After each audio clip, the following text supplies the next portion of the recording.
যদি কোনো ব্যক্তি আপনাকে জোরপূর্বক ঘুষ সাধে নিতে হবে, না নিলে বরং খবর আছে, তাহলে তো আপনি মাজলুম। বিশেষ করে চা খাওয়ানো, চা দোকানে যায় বসছেন, তো চার অর্ডার দিয়ে দিছে নেতা সাহেব, হ্যাঁ, আপনি এখন যদি চা না খান তাহলে বলবে এটা আমার বিরোধী দলের, আপনার ক্ষতি করতে পারবে, তখন তো বাধ্য হয়ে আপনি চা খাওয়া লাগবে। এই অবস্থা যদি বাধ্য হইয়া খান, এটা জায়েজ আছে। কিন্তু নির্বাচনের সময় চা দোকানে বসলে যে এই সমস্ত অবৈধ চা আসবে জানেন, তাহলে সেখানে যা বসেন কেন? নাকি অনেকে আরো মজা করে ওই টাইমে যায় ফাও চা খাওয়ার জন্য? ঠিক না বে ঠিক? একজন ব্যক্তি যে আপনাকে ভোটে জিতার জন্য চা সাধে, বিভিন্ন লোভ দেয়, এই লোকটা কখনো সৎ মানুষ হওয়ার কথা না। সচরাচর এটা হয় না, ব্যতিক্রম থাকতে পারে, সচরাচর এটা হয় না। ভোটের আগে হাতে ঘুষ সাধতেছে, যাতে নিজে ঘুষ সাধে, নিজেও ঘুষখোর হওয়ার কথা। ঠিক না ভাই ঠিক? যে নিজে ঘুষ সাধে সে নিজেও ঘুষখোর হওয়ার কথা।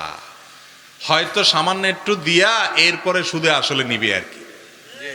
প্রথম 500, 1000, 2000 করে আপনাদের ঘুষ দিয়া বললো যে ভোট দেন, ভোটে জিতে গেলে একসাথে সে আপনাদের টিন গম সব চুরি করে এই পরিমাণ করবে যে হয়তো সুদে আসলে সব উঠে ফেলাবে। সবাই করে তা না, আমি বলতেছি এরকম করার সম্ভাবনা আছে না নাই?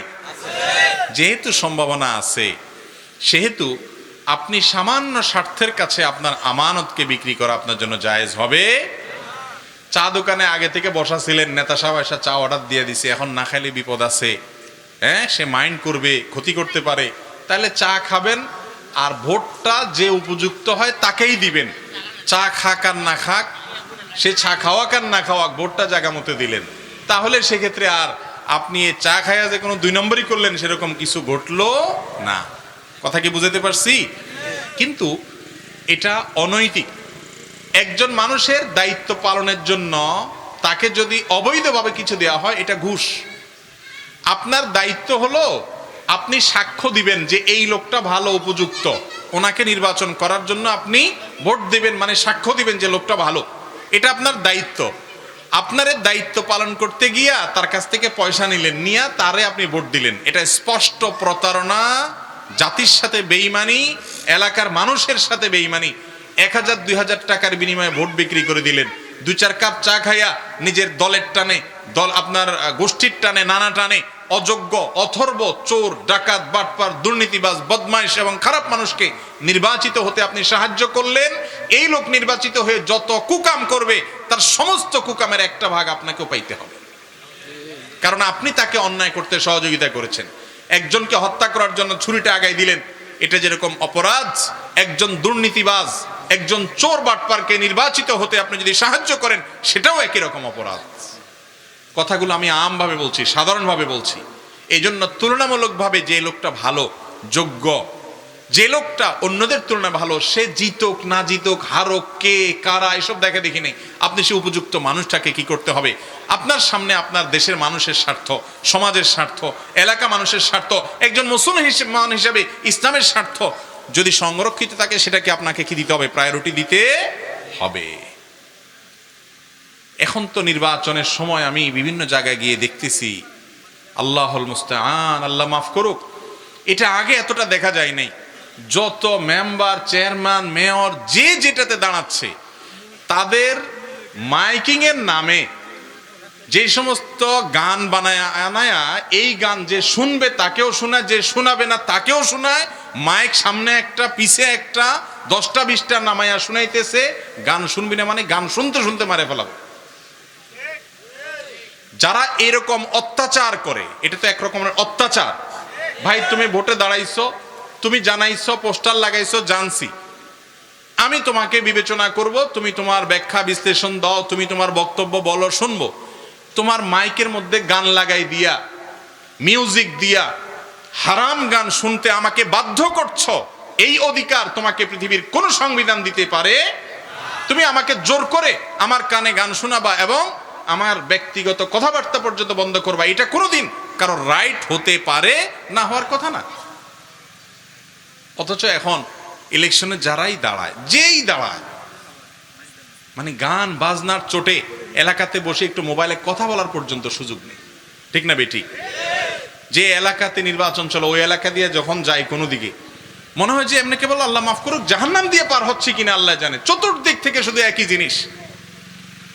এরা এত টাকা পয়সা খরচ করে, এই টাকা কোত্থেকে উঠাবে আমরা জানি না, আপনারা জানেন না? এই টাকা কি আসমান থেকে নাজিল হয়? কয় টাকা পায়,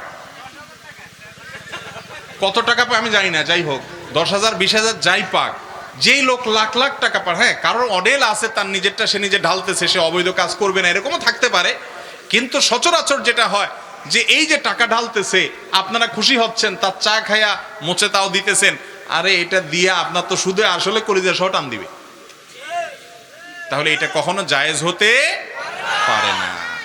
নির্বাচনের প্রচারণার নামে এই যে অত্যাচার, এই যে অবিচার, এই যে শব্দ দূষণ, মাহফিলের ব্যাপারে কত কথা আপনাদেরকে সবক শোনায় অনেক সুশীলরা।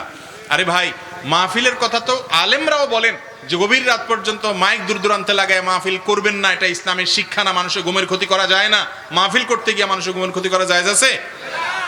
কিন্তু মাহফিল তো একটা এলাকাতে হয়, কিন্তু নির্বাচন যখন হয় তখন পুরা এলাকা, এটা কোনো সভ্য সমাজের মানুষের কাজ হতে পারে না। এই জায়গা থেকে আমাদের বেরিয়ে আসা দরকার কি দরকার না? আল্লাহ তাআলা আমাদের মধ্যে সেই চেতনা যেন জাগ্রত হয়, সেই তৌফিক দান করুন।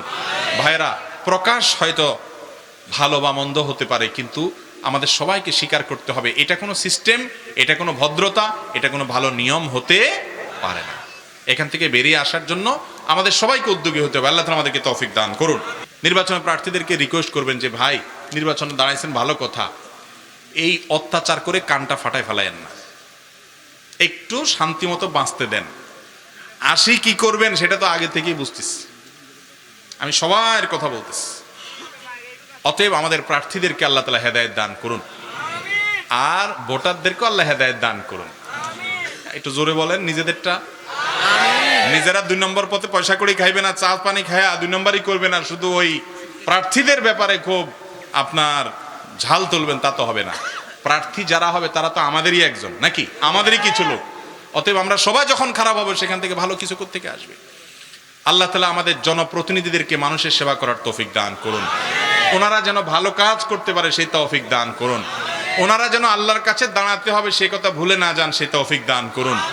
একই তৌফিক আল্লাহ আমাদেরকে ও ভোটারদেরকেও দান করুন। যে মাঠে মাহফিল হয় সে মাঠে ব্যায়ামের উদ্দেশ্যে ক্রিকেট খেলা জায়েজ আছে কিনা? জায়েজ আছে, কোনো অসুবিধা নাই।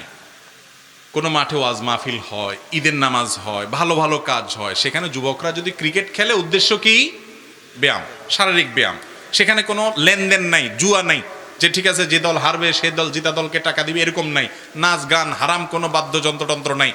শুধুমাত্র ব্যায়ামের উদ্দেশ্যে যদি তারা খেলাধুলা করে, শরীয়তের বিধান কোনো লঙ্ঘন না করে, তাতে কোনো অসুবিধা নাই। দলিল রাসূল আকরাম সাল্লাল্লাহু আলাইহি সাল্লামের মসজিদে নববীর আঙ্গিনাতে, মসজিদে নববীর ওখানে আম্মা জান আয়েশা রাদিয়াল্লাহু তাআলা বলেছেন যে ইথিওপিয়ান সাহাবী যারা নিগ্রোরা ছিলেন, হাবশি সাহাবী ছিলেন, তারা এক ধরনের খেলা খেলতেন, হাডুডু টাইপ বা এরকম কিছু একটা হবে হয়তো। তো সেই খেলা আম্মা জান আয়েশা ছোট ছিলেন, তিনি রাসূল সাল্লাল্লাহু আলাইহি ওয়াসাল্লামকে বলছেন আমি দেখবো, তাকে নিয়ে গেছেন, তিনি দেখেছেন।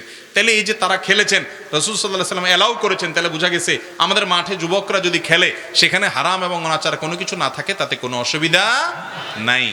এখন মসজিদের সামনে যদি এরকম যুবকরা খেলে, আমাদের মুরব্বীরা তো হাড্ডি টাড্ডি সব গুঁড়ে করে ছেড়ে দিবে। পোলাপান বিনোদন করে, যুবকরা বিনোদন করবে কোত্থেকে?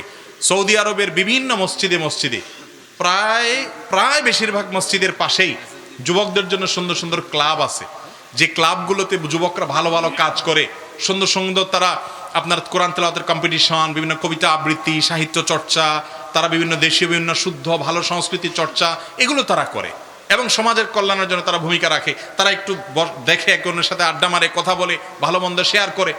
যুবকদের জন্য ব্যবস্থা আছে। আমাদের দেশে মসজিদগুলোতে পোলাপান গেলেও দৌড়ানি খায়, যুবকরা গেলেও দৌড়ানি খায়, মুরব্বীদের দখলে শুধু মসজিদগুলো, ঠিক না? ঠিক। আরে আজকের যুবক আগামী দিনের মুরব্বী, আজকের বাচ্চা আগামী দিনের মুসল্লি, তাদেরকে আসার সুযোগ করে দিতে হবে না? অতএব মসজিদের যদি মাঠ থাকে, খোলা জায়গা থাকে, সেখানে যুবকরা যদি হারাম কিছু না করে এমনি বিনোদনের আপনার শরীরের কসরতের জন্য, আনন্দের জন্য তারা যদি একটু দৌড়াদৌড়ি করে খেলে, এটা নিয়ে বাড়াবাড়ি করা, এটা হলো রাসূল সাল্লাল্লাহু আলাইহি ওয়াসাল্লামের চাইতে বড় দিনদার সাজার শামিল। ওনার মসজিদে নববীতে যদি সাহাবীরা এটা করতে পারেন, উনি অনুমতি দেন, আপনি শক্ত হওয়ার কে? মুরব্বীরা একটু নরম হয়েন আল্লাহর রাস্তায়। কথা কি বুঝাতে পারছি? যুবকদেরকে একটু আল্লাহর ঘরের দিকে আনিয়েন। আপনি যদি বলেন মসজিদের কাছে এগুলো করতে পারবি না, ওরা এমন জায়গায় যাবে সেখানে নামাজই পড়বে না, তো ওইটা ভালো ছিল না মসজিদের কাছে আসা ভালো ছিল?